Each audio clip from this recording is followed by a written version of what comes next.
All right, let's go to settings. I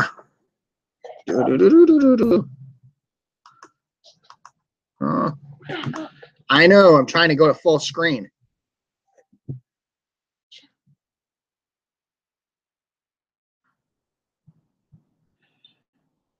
Oh, I can't figure out how to get this to full screen. So, unless I do it that way. Ah, there we go. Got it full screen. Said, folks, I'm Ron, of course. Ghost Hunters Extraordinaire. We got one viewer already, which is awesome. I see that. Let's see if I can pull the chat back up. I don't know how to do that. I'm still working on this. Sorry. There we go. There's the chat. All right. So if anybody sends anything in chat, I'll be able to read it. I'll be able to see it. So, oh, now there's 0 viewers. They were there, but all right. This is my son, Ronald Andrus III. He's 14, and I was kind of iffy about letting him start being a paranormal investigator because he's still a teenager. So I got a little nervous, but he's actually very perceptive. He's picked up quite a bit of stuff. Back on April 1st, I believe. No, August 23rd. Yeah, we went to Thompson Park up in Watertown, New York, and we went and investigated that and during the night, thanks to our friend Eric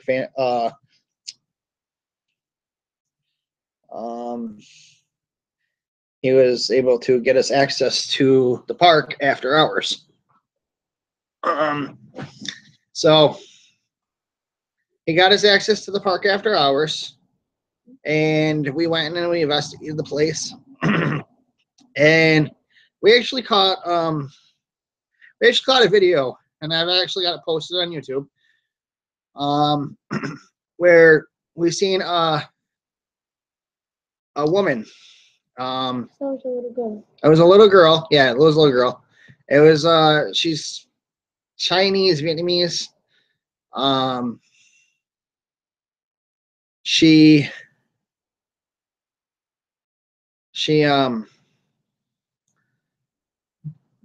was in the woods. I seen her a couple times when out of the corner of my eye while I was, had a flashlight, and as soon as I was panning the flashlight back and forth, I've seen a glimpse of her a couple times. Well, my son didn't know about it until he spoke up and he said, "I just heard a little girl say hi." So that's why I decided to tell him. I said, "So that's kind of interesting," because I said I seen a little girl. It was, Chinese or Vietnamese, and so obviously he heard what I seen. So, but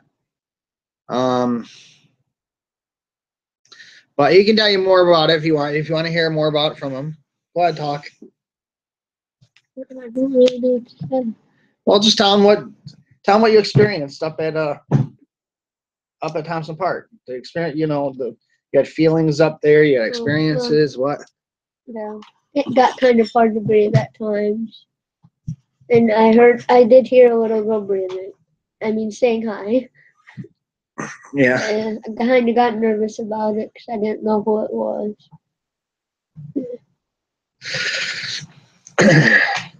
Yeah, we actually plan on doing a investigation up at Thompson Park again next spring, but not sure what the date is going to be. And I'm definitely going to try to do I'm definitely going to try to do a live feed up there. Something during the daytime so we can check it out. Well, like I said, I wanted to explain some experiences that I had, and I'll start from the beginning. When I was a child, I am sorry to put this into a big story. when I was a child, I was always afraid of the dark because as soon as the lights went off, I started seeing shadows on the walls. I was about 5, 6, 7, 8 years old, and I had trouble sleeping in my own room because, like I said, I seen shadows on the walls and heard things moving around and stuff at night. So like I was always afraid of the dark, and I always had to have a light on in order to sleep. Then when I got older, I started loving the dark, but I realized I was still seeing those things, and I was not as afraid as I was when I was a child. So, I mean, I started to get interested in things that I was seeing. And so I started to check out historic properties and check out, buildings and stuff that, that you can go in and, check out the buildings. And then I started seeing other things in the buildings. And then I started having things follow me home from the places that I was checking out.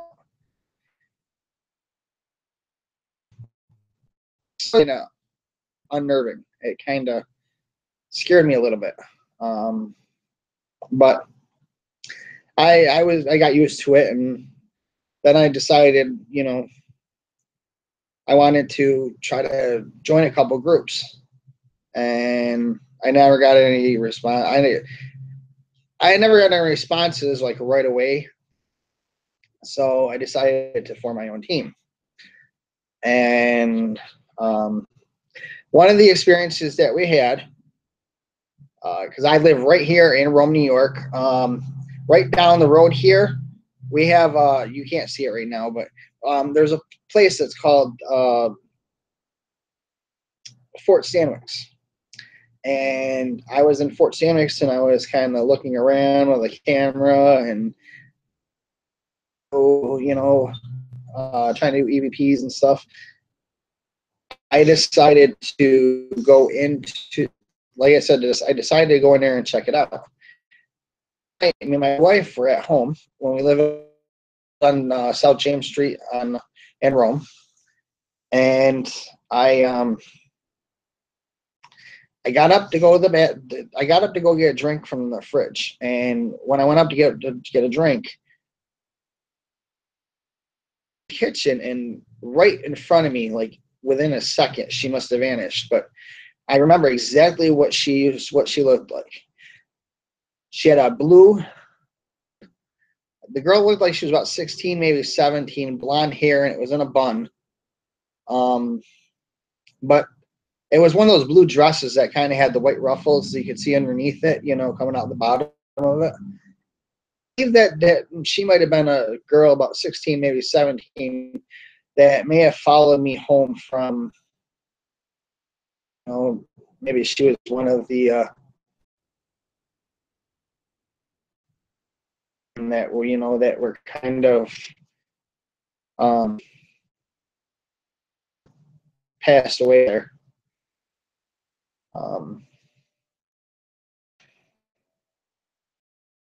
Let's see, what else can I talk about? We've done a bunch of investigations. We have never done anything at Fort Stanwix overnight because they do not permit it, so don't even try to ask. They do not permit it one bit. We have been to Split Rock Quarry, which is in Syracuse, New York. We went there and we investigated the property, and we've actually caught some really great evidence from inside the rock crusher. A lot of EVPs, a lot of voices coming through the PSP-7 spirit box, a lot of video footage as well, including shadows and rocks being thrown at us. A lot, just trying to get everything in my memory bank. At the paths up there quite a bit. We know every one of the paths up there like the back of our hand. Like I said, we've done about 12, maybe 13 investigations up there. We haven't been up there recently this past year, though. We've wanted to go back, but we haven't been up. In April, we went to Eastern State Penitentiary in Philadelphia, Pennsylvania. We actually invited a team to go with us. The Real-Time Ghost Raiders. The leader of the group is Michael Corbett. We invited them. They are now called the Underworld Ghost Hunters. We invited them with us, and they set up some cameras in the hallways and in the upper floors. And down one corridor, I believe it was corridor 7 or cell block 7. We had the camera was with an IR flashlight, was zoomed right into the corridor, and we actually caught an apparition moving from the cell on the left hand side, and it kind of ran across, and you see the shadow, and it's a shadow. It runs across, it goes over the bench on the other side, and it runs right into and it disappears. That was really cool. That was a really awesome piece of evidence. I don't know if you're watching, for sharing that evidence with us, and and joining the group, to investigate together, because you're awesome and we like working with you. Definitely want to work with you again as well. You know that.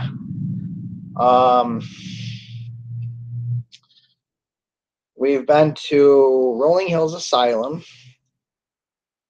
All right, just let everybody know, Sharon Coyle is the lady that owns Rolling Hills Asylum.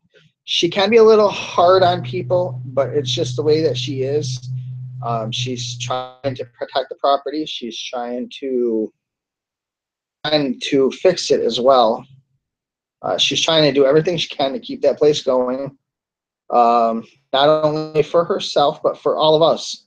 I mean, she's got hundreds and hundreds of investigators that go to that property to investigate it, and I gotta say that place is never a turn down. I mean, you never get let down at that place. There's always evidence. There's always spirits following you around. They're very active. And especially Roy's room. I love Roy's room. Me and Roy are like almost best friends now. He's the 7-foot giant, gentle giant. But yeah, we plan on actually next year we're planning on going back to Rolling Hills. When we go back there, we're actually going to stop in Geneva at the cemetery where Roy Krause is buried. We're going to stop. We're going to pay our respects, bring in a couple things of flowers, and then from there we're going to proceed on to Rolling Hills Asylum from there, with a stop for lunch on the way before we go. So another place that we are going to be investigating is next year. We actually have the date all set up with them and everything. Is April 14th. An investigation set up with Daniel Kloss. He is the owner and the guy that is actually restoring the Hinsdale house in Hinsdale, New York. This is supposed to have some demonic activity. Whether or not it has demonic activity, I don't know personally, but we're going to go and we're going to check it out and see if we can capture anything live on video, and see if we can catch anything on audio. And yeah, it's a Saturday. Now the price range isn't so bad with Anna Claus because it's perfect. You got up to 10 people that you can go, you know, and it's $300 to get in. Now that gives you access to the building from 7 o'clock at night until 11 o'clock the next morning. That's a good time frame because you're there all night during witching hour and before you know daybreak. So like sleeping bags or something in case you get a little tired and want to get a little sleep. So thank you, Daniel Kloss. I don't know if you're gonna watch this or not. Hopefully you will. Thank you for allowing us to have that opportunity to come to the Hinsdale house and check it out, which is it's gonna. We have a couple of residential investigations as well. One of them is from a buddy of mine out here in Rome, New York. I can't, like I said, I can't disclose the location only because I haven't confirmed with him whether or not it is okay to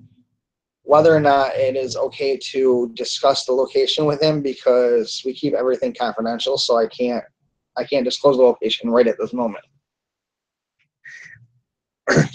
And the other location, I really don't want to disclose the other location's property or the location for it yet because, like I said, I haven't spoken to either one of them about asking if it's okay to give out any information about the. I mean, because we, like I said, we keep everything according to the client. If the client wants us to leave everything confidential, we ain't gonna. You know, we're not gonna we're not gonna explain any location, but when we take pictures, when we take videos, we are allowed to post them for one of the locations. The other one I'm not so positive about.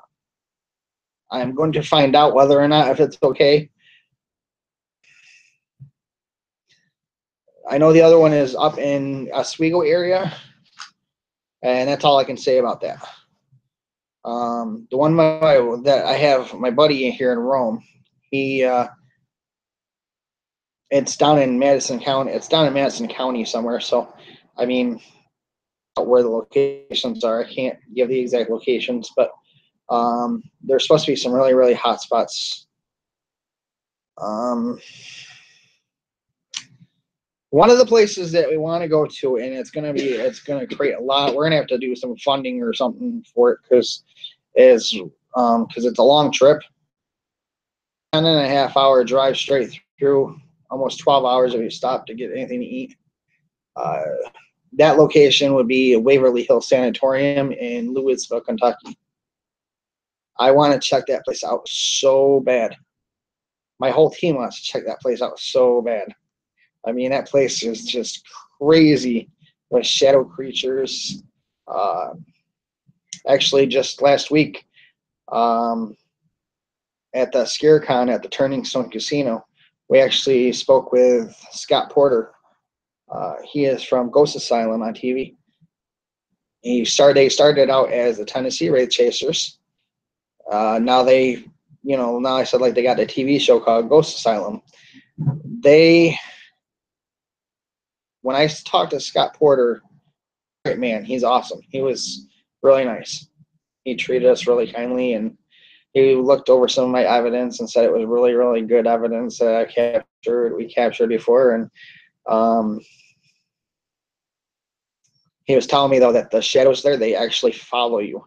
I mean, you could be walking down one of the hallways, and all of a sudden you see 6, 7 shadows just fly past you really fast, and it's just crazy with activity.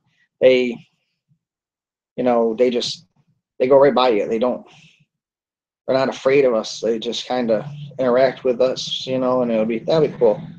That'd be really cool. So, unfortunately, Chris Oliver, I don't know if you're on, Chris, but unfortunately, he couldn't join us. He's got kind of a house full at his house, so, but that's okay. I'm definitely not going to ever keep him out of anything. I definitely got to talk about him, and, about the experiences that he's had as well. telling you about Rolling Hill or Split Rock Quarry. Sorry. Split Rock Quarry has never let us down with evidence. Chris Oliver has actually had he's seen orbs with his naked eye, not something on video. I mean, we've caught a lot on video of orbs, but I mean, sometimes they can be debunked, you know, as like you know, wet orbs like from water, you know, because it's a bit wet down there sometimes, or bugs. And and there's but he's caught him with his naked eye, and he's at our hood. We have group T-shirts, and we actually have like group sweatshirts, and he actually had his sweatshirt tugged on a couple times while we were up there. He's had rocks thrown at him. He's had his backpack tugged on, as well as I have.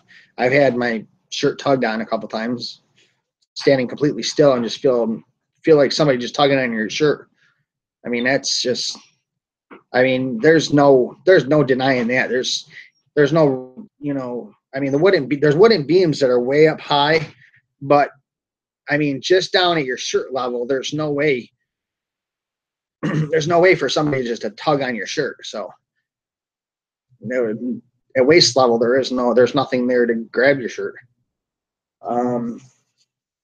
So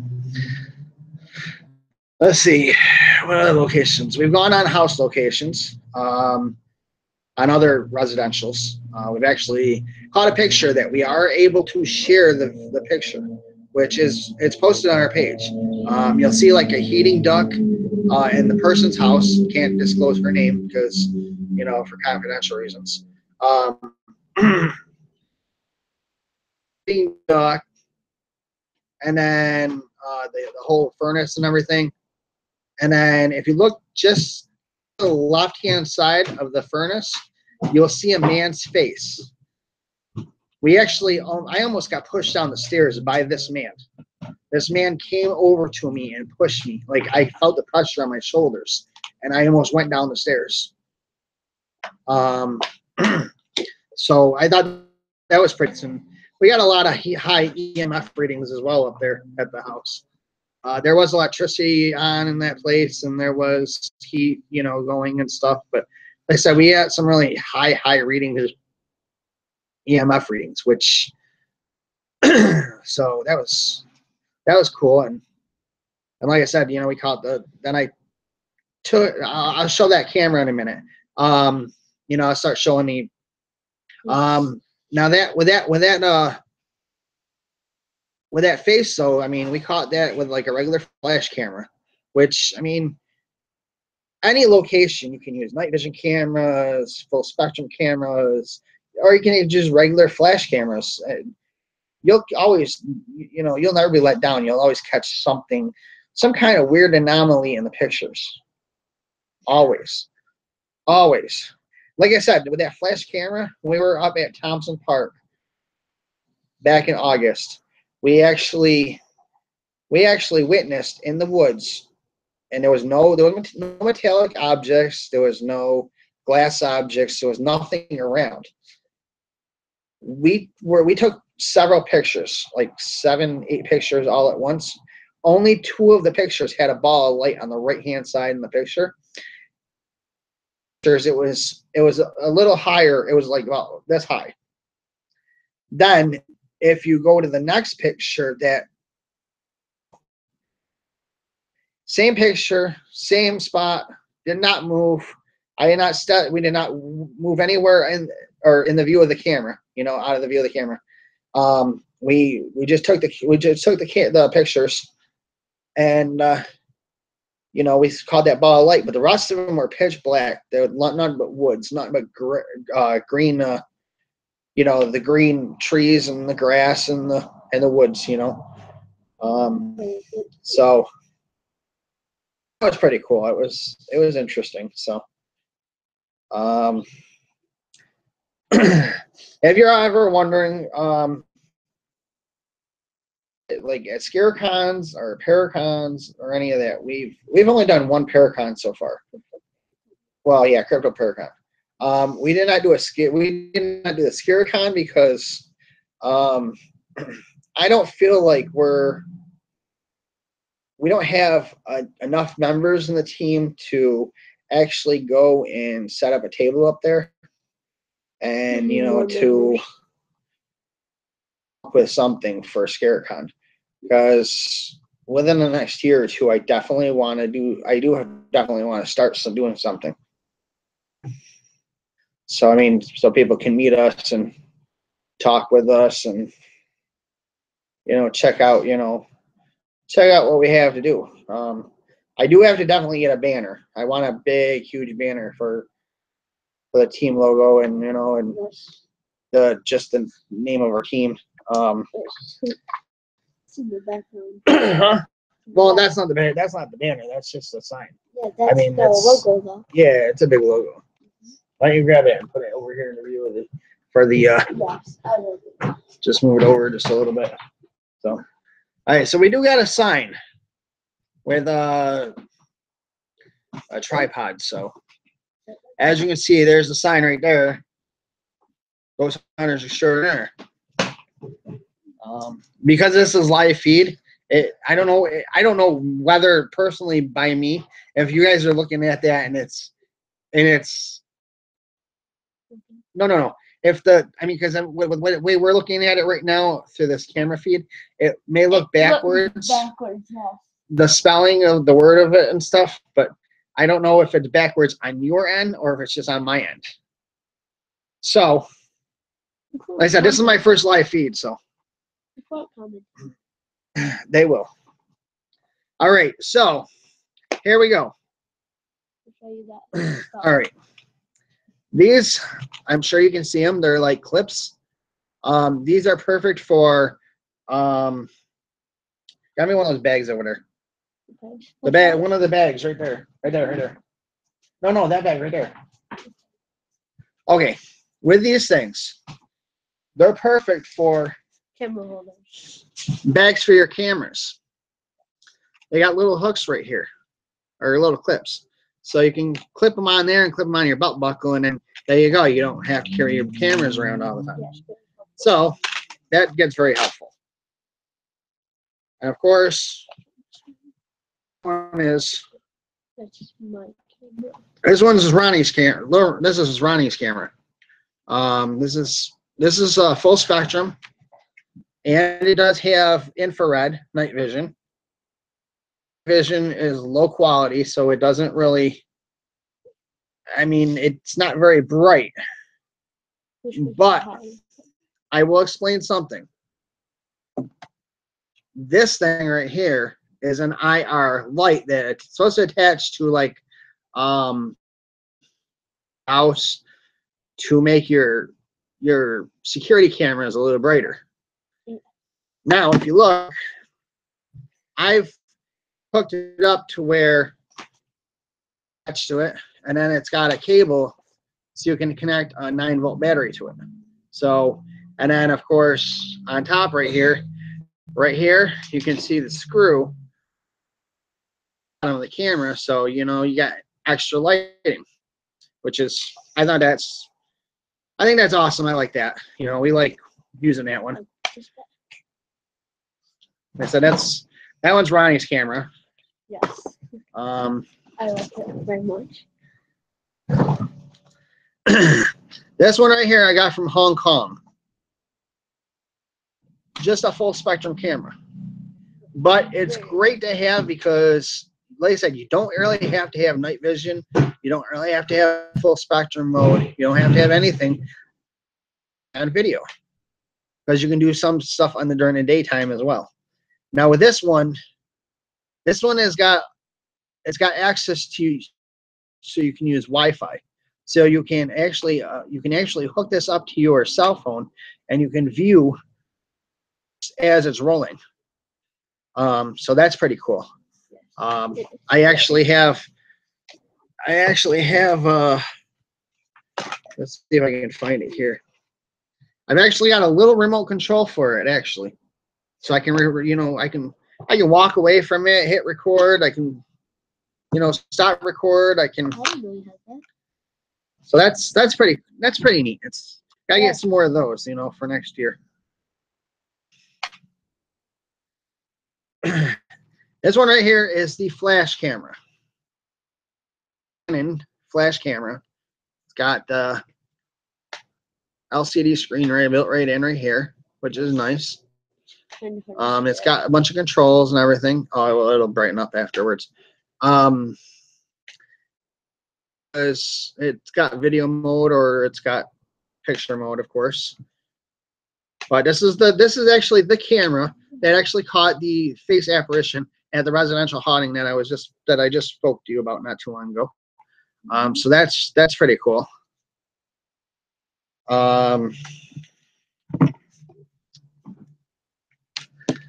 This one right here is one of my favorite cameras as well.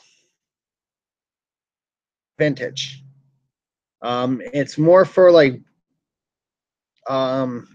helmets and stuff like that. It's kind of funny though, because it's got video and it's got video, and then it's got like picture mode, so it takes like 9 snapshots all at one time. This one right here, I took numerous snapshots. Rock Quarry, and during the snapshots that I took, this one actually it's caught a lot of orbs in the pictures, and light anomalies. But unfortunately, this one, if you can see, here's the back part where the battery goes, and then the mini SD. Now, the problem with this one is if you look at it, there is no LCD screen for it, but there is the infrared lights all the way around it. So whatever you catch on camera, either you have to bring your computer with you, or you have to wait until you get home to catch, you know, to look at the footage, whatever you captured on camera.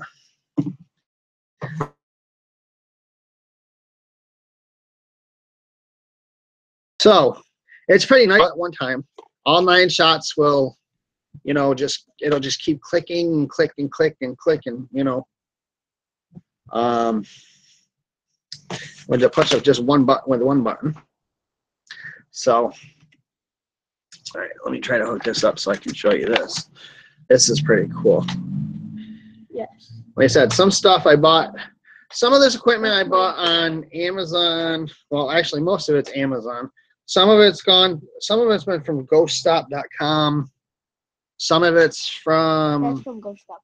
Yep. Some of it's from eBay. Isn't that one? Okay. This right here, if you can see, it's from GhostStop.com. It is an EVP recorder that you can actually wear on your wrist, so you don't have to carry an EVP recorder around, which is good, because is trying to hold them and trying to push the button, you know, to record or stop. You know, if you're in a dark place, you're not going to know which button is which. This one is easy to use, because this right here, all you do is push it over and it's recording. Yeah, now it'll record for 40 minutes where it'll stop and then it'll start over again. But you don't want to do that, because that's a lot of recording to try to listen to all at once.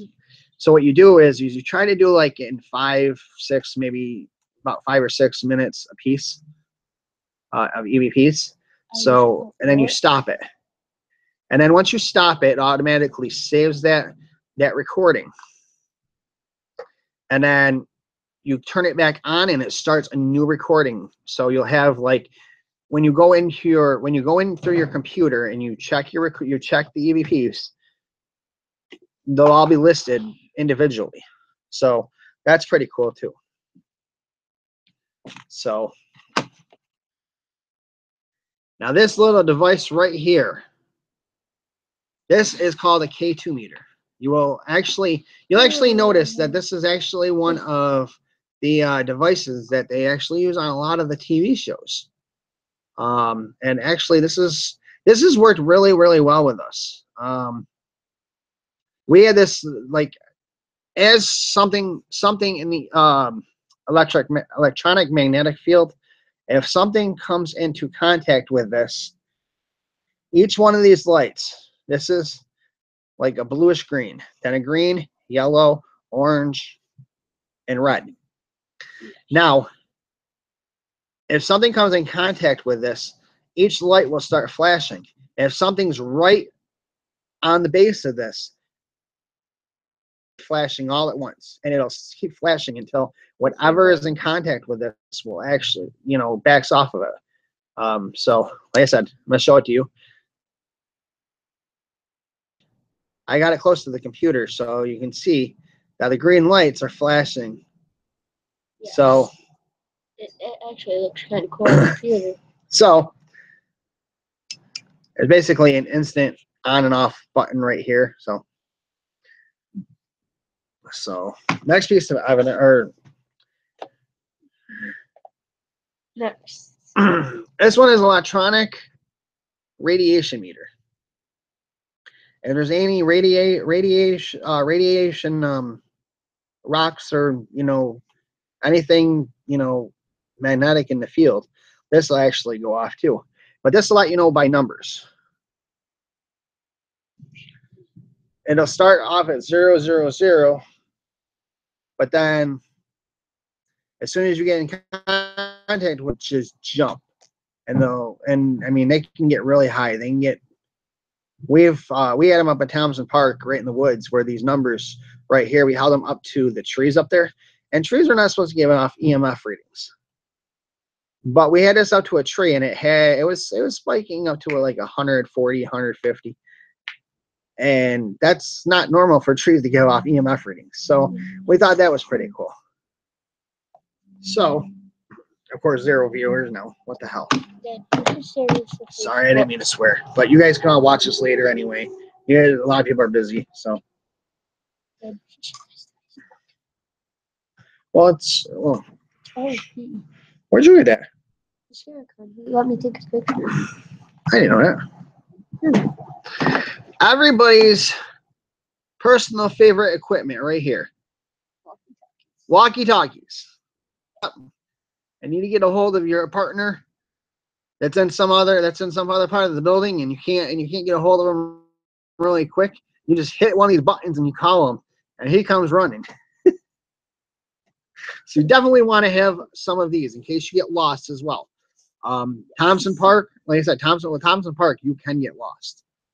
The paths up there, there's supposedly a portal up there. Now the whole thing with the portal up there though is it's not really I don't think it's really a portal too much. It's just kind of electronic magnetic field up there just kind of screws you up, and you just kind of get the sensation of getting lost. So definitely, if you get lost, these are perfect use. So, and of course we have 4 of them right now. You keep going back and getting more Cobras because they all interlink with each other. So as long as you guys are all on channel 1, they'll all interlink, and they can go 2 to 3 miles away. So hold on, I'm trying to explain this stuff. But I thought you said at Thompson Park. This is just a regular. Yep. This is just regular tactical flashlight, as you can see. This tactical flashlight you definitely want to have, because if you see here, it's got the SOS signal, which is good. Sorry about that. I didn't know it was going to screw my computer up with the live feed. But yeah, that tactical flashlight, that gives the SOS so you can flash it around. And it's actually very bright, and it actually helps, especially in the woods or any buildings or any paths that you come across,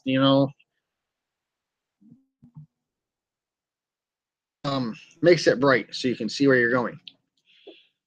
There's not many people watching right now. I had to do Facebook next week. This one right here, you're not going to be able to see. I'm not sure. Oh yeah, you will be able to see it. This one is actually just a little red light inside there. they're gonna see it because it's on the screen. I can see it right now. I know. Now with this, like I said, this is a little IR flashlight. If you look in the background, let's see if I can do this way. Nope, you can't see it that way unless you do it this way. Oh, that is so cool. But with this IR flashlight, it actually helps with video quality, but it doesn't, you can't use it as a regular flashlight because it's only in infrared mode. We got lots of cameras and flashlights here, so y'all probably seen one of these before. This is a trail cam. This works great if you have it on camera mode, not video mode, just camera mode.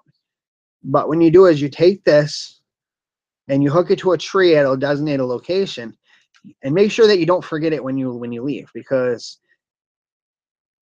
as it's there, it'll actually, whatever, if someone comes across in view of this camera, it'll automatically flash the camera real fast and it'll catch whatever comes in view of it. We have used this on video as well. The only thing is there is no audio. Never any audio with this. So, of course, the video footage is really cool too, because it's very good for infrared mode, with night vision. So, there's nobody on. Can I turn this on? No, you can't turn it on. You're not going to? No. Why not? Because I don't even have batteries in there. This right here, this of course is a speaker right here that I purchased at Big Lots. But this is a PSV7 Spirit Box, and what it does is it flips to the radio stations and had high pace rate.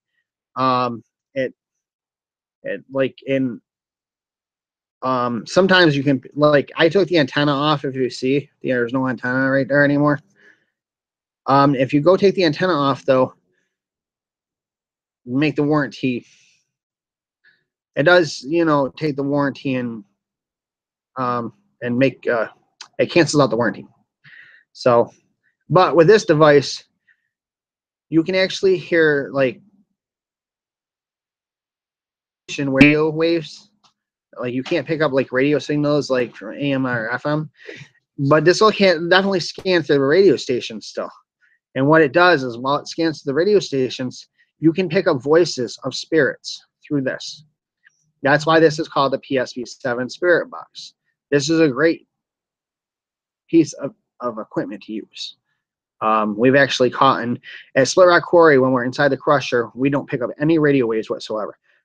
But we have caught 3 names. We have caught the names Robert, Frank, and Christine. We don't, like, 2 of those names though are men's names, and both of those names are on the memorial rocks over at Oakwood Cemetery for the accident they happened at Split Rock Quarry in 1928. The ammunition, it was an ammunitions place, and they used to dig for munitions, and of course the place blew up, and it was like a huge fire, and a lot of people lost their lives. But like I said, 2 of the guys' names that were left on a memorial marker up there at Oakwood Cemetery, we've actually picked up their names on this. The Christine, I have no idea where that name came from. All I know is that whoever Christine is, she's very active too. She's very friendly too. She'll come in contact with you, and she'll come and she'll come and talk to you and touch you and stuff. Did you? Where? Like on this, like in the area, it was like it's Mary. Yeah, I know who it is. Yeah. This is a regular voice recorder that most paranormal investigators walk around with. Like I said, if you're in the dark with all these buttons, you ain't finding these buttons. Which button is which one? So So that's why the wrist one is good as well. You know, you want to use that one too, because this one is an Olympia one, and this one is good too, but you know, not as not as good as the other one, because you know what, you can find everything on that button. Okay, this one is a very great piece of equipment. All right, this one is one of the most expensive ones that we have so far. What'd you do? You touched something. Where's the mouse? I didn't touch nothing. Oh man. I didn't touch nothing. Okay. Some reason I had something that popped up, you know, and drive assist. I don't know why it popped up on my computer now. All right. Yeah, it's almost over. We still have about 15 minutes. We're good. All right. This is the REM pod. You will find this on most.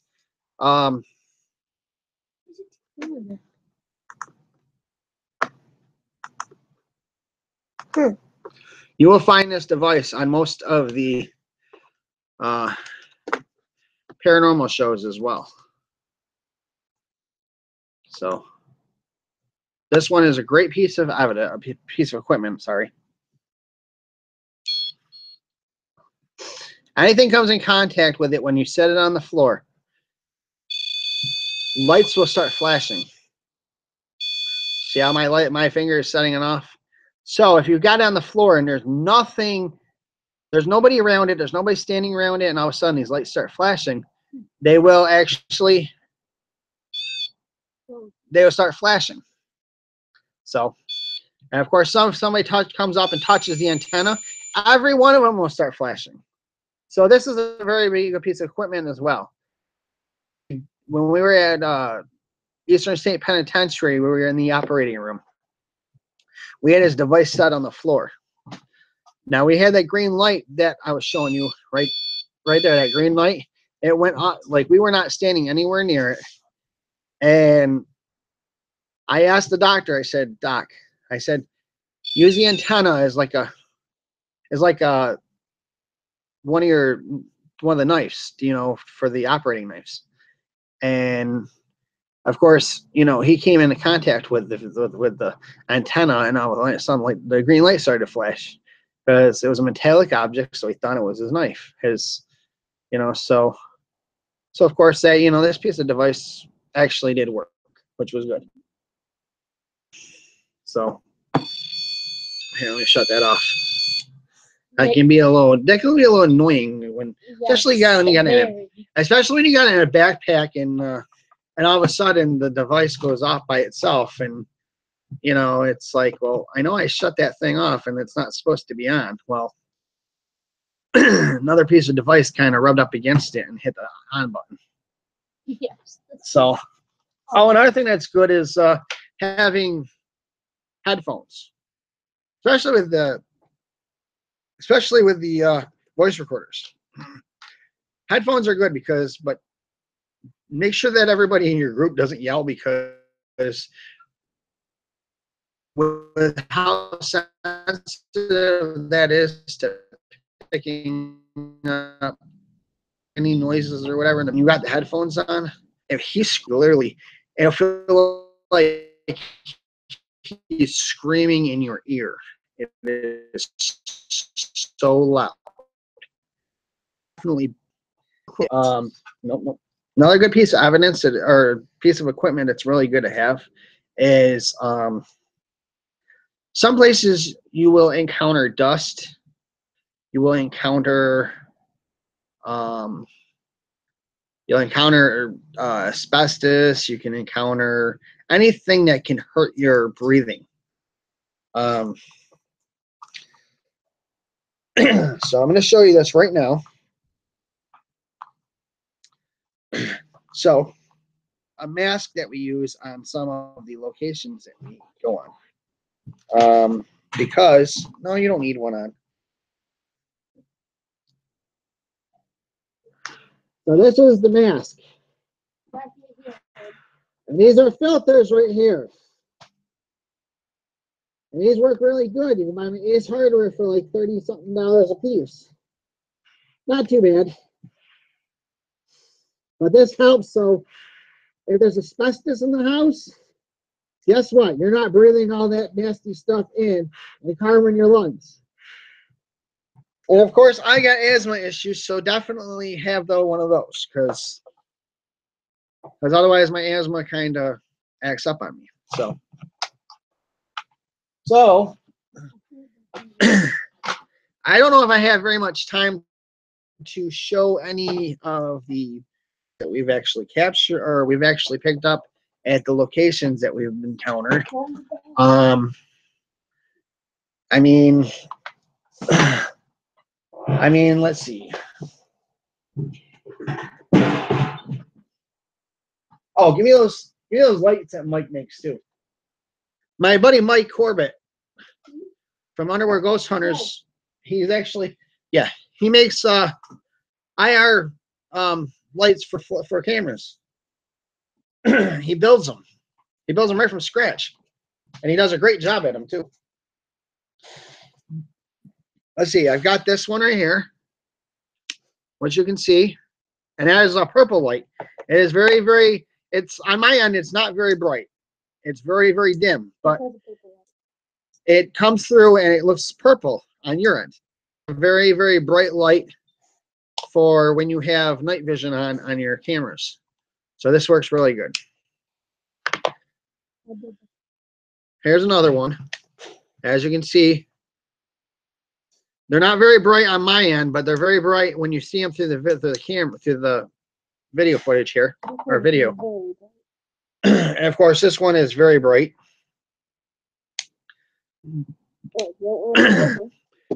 But thanks to Mike Corbett, we work together, so he gave me a few of them to, for my cameras, which I'm thankful for. Yeah, he is. Let's see, what else haven't I covered yet? What other piece of equipment have I not covered yet? Oh, the batteries that are for most of these cameras.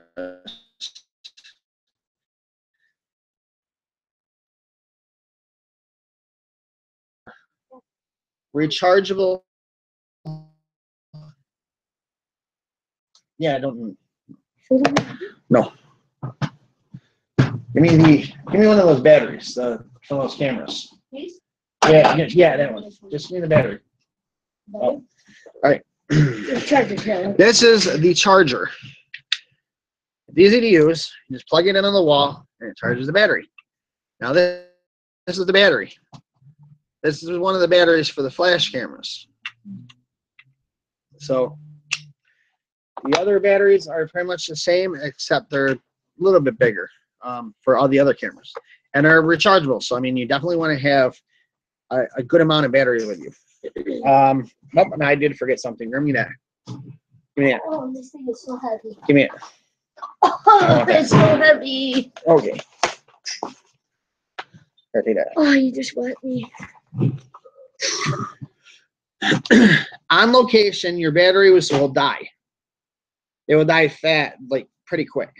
They don't stay charged for very long. But what I did is I went and, as you can see, this is a battery that works in a riding lawnmower. Yeah, I know. Now, here's the negative and positive in a converter box. Now, you just hook this up to the battery, to the converter box, and I don't know if you guys can see it or not, but right here on this side, you can see there's like an outlet right here. You can actually hook your cameras to tripods and then plug them into this, and then you can just use this battery instead of using your regular batteries at all. And you can use it for anything on when you want to do a camera on a tripod. So you can actually hook up a couple of them actually through. You're going to hook up a few of them through an extension cord. So, well, I'm going to get up and we'll go over here for a minute. Some other equipment I could find.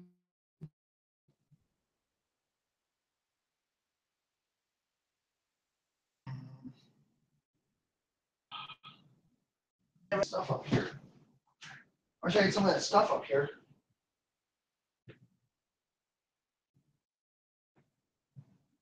I usually got cleansing salts and sage and other stuff, all that stuff too, in case we do run into a demonic entity or an evil spirit that just kind of the person wants the spirit out of their home. We'll actually do a cleansing.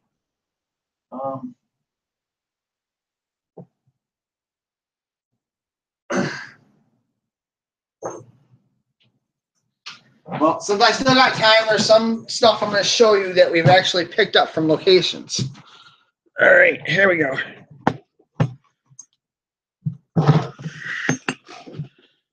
Here's an authentic piece of coal that we've actually picked up at Split Rock Quarry. Now, the thing about this is it's real coal. It's real from the location, from that place, you know, from the location. Here is a quartz rock. You'll notice that there's a lot of gold vein in it, which definitely means that there's probably some gold still sitting up there at Split Rock Quarry somewhere underground. Just don't try to go looking for it because we've already tried to go looking for it and you ain't going to find it. But like I said, this is an authentic piece of quartz, and I've got a lot of it, a real lot of it, like at least almost 100 pounds or more of this stuff. So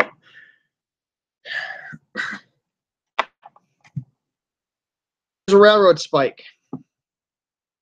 This is one of the railroad spikes from the mining cars that they used to use up at Split Rock Quarry. We found this just lying around up there. We use these objects as trigger objects. These objects they actually come up very valuable at times because we can actually use these on our investigations, you know, at locations. All right.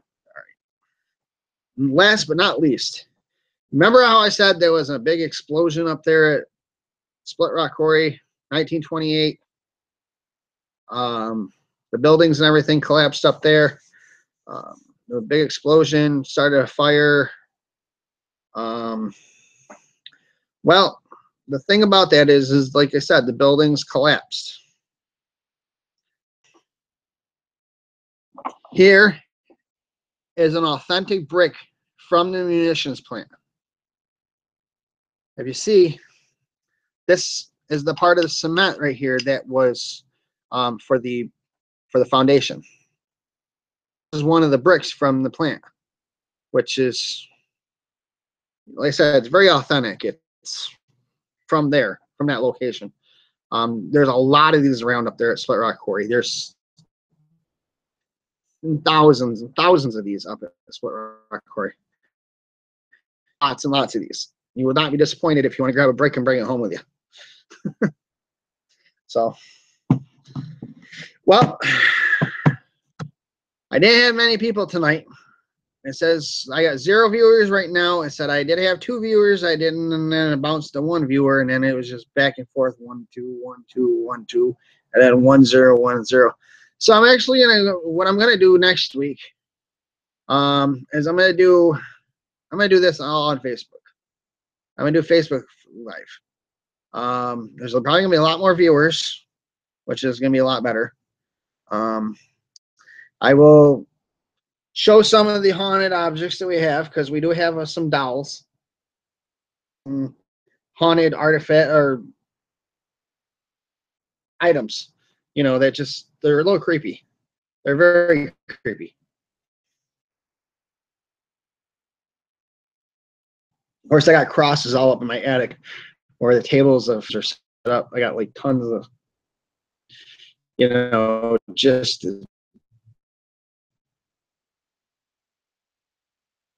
I don't haunt us downstairs. And I just today carpenter belt. You see like a carpenter thing to use as well if you're a paranormal investigator, because what you can do is you can hook that up and then you can carry all your equipment with you at once. So you don't have to carry around this big huge case and that's lugging around. Mine's back there. So you don't have to carry this whole big case around and try to carry all this equipment, and your hands are full and stuff, and as you're on location, you're trying to dig through your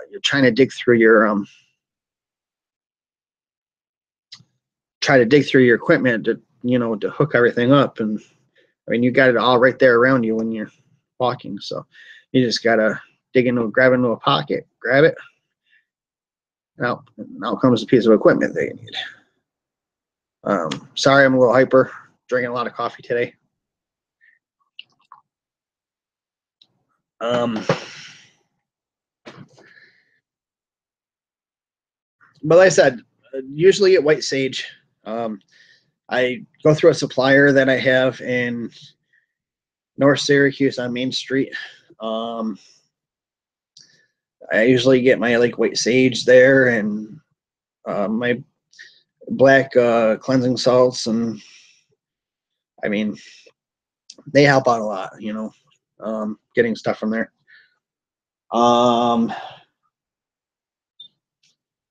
But that's it for now, I guess. So I'm running a little late here, sorry.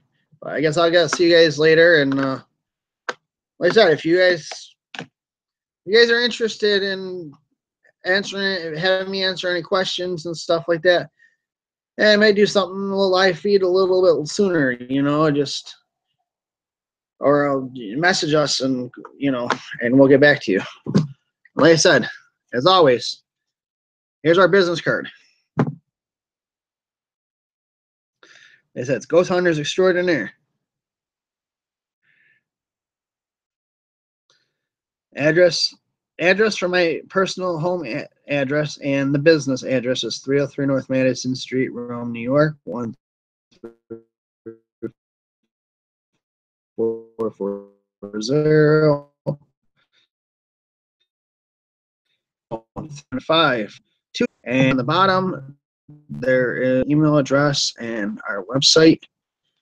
And if you have any questions or you want to discuss anything with me, or if you want to come meet me, or if you want to come and meet the team or meet or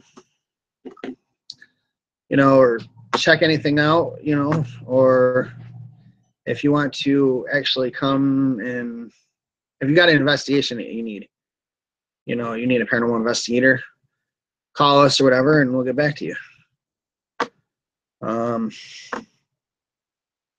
But like I said, I'll be back next week, and I'll show you some of the objects that I've collected, besides the ones I just showed you. So, and you folks have a nice night. See you next week. Facebook Live.